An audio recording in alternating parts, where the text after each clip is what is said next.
Hello everybody, welcome to Cryptids and Critters Paranormal. I'm your host, the Dooster. Today we're going to be discussing dowsing rods. And as you can see on the table here, I have two different styles. The first set out here is this plain old number 10 copper wire. You take a piece of copper wire about 3 feet long. You need two of them. You will bend about a 6-inch handle toward the bottom. If you'll see the little crook here, it has a special reason that I will demonstrate when I get my helper out here to help finish videotaping this.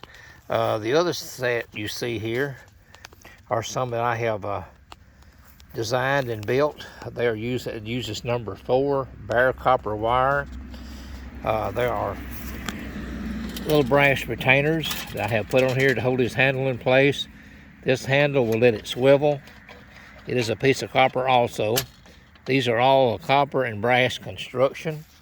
I prefer this model because there's zero resistance in the handle turning. For this type here, you can actually hold it too tight and hold them improperly, and they will not operate correctly. So if you will give me just a minute to let me locate me a helper to finish doing this video. It's going to take about 4 hands to do this. And I'll get back with you here in just a minute. So just stand by. Go. All right, you ready? All right, go ahead. I found me a helper to help with my video. And I'm going to demonstrate how you properly use these dowsing rods. So I'm going to start off with the set that I have custom built. I know where my power line is across the yard, and I'm gonna do it first and show you how these things operate. Hold them level, hold them steady, just hold them loosely in your hand. And as you near something underground, like a power line or a water line, you see how these crossed?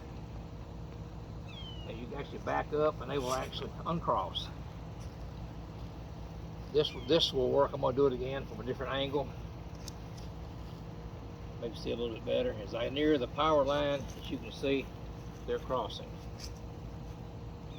As soon as they cross, you can look directly down. That's where you would actually put, if you're going to mark it, where you'd put a flag in the ground at. Like you're marked in a grave or something like that.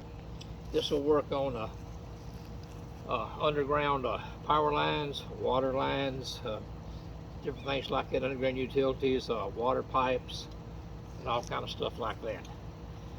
This is the new set that I have built. It has the swivel handles. Like I say, there's zero resistance. You can't hold these tight enough that they won't move. This is the new style I have built. Now I'm gonna get the old style. This old style works exactly the same way those do. You just kind of have to hold them a little bit different. See how they're placed in my hand. These are a little bit longer. They're actually more sensitive than the other ones are, but these are kind of neat and compact to carry around. As I walk toward the same thing, same power line, they're going to cross. And that's where you would mark the ground at. If you were checking a grave, you'd want to start out going north and south to actually find where the grave is located. Then you can go east and west to find out the length of the grave. Whether it be an adult buried there, a teenager, or a baby, or something like that. If you went across the grave at one time, you would mark it. Mark the head of the grave. You put a flag there at the head. You would come down this direction, come back toward the grave, and it would cross there. You'd put a marker there. If you were going long ways, if you were going to east and west with the grave, that would give you, the measurements between your flags would give you the length of the grave. Another little thing about these, I hadn't tried it with my new ones yet. I don't know how this works. You can bend a little hook in the bottom, like I've got right here. You can stand in the exact center of the grave. Once you go east, west, north, and south, and get the center of the grave marked, then you stand in the exact center. It's not going to work on this water line, but it would kind of give you an idea how it works. Hold it down like this and let it You see how it rotated around? It rotated around to the left.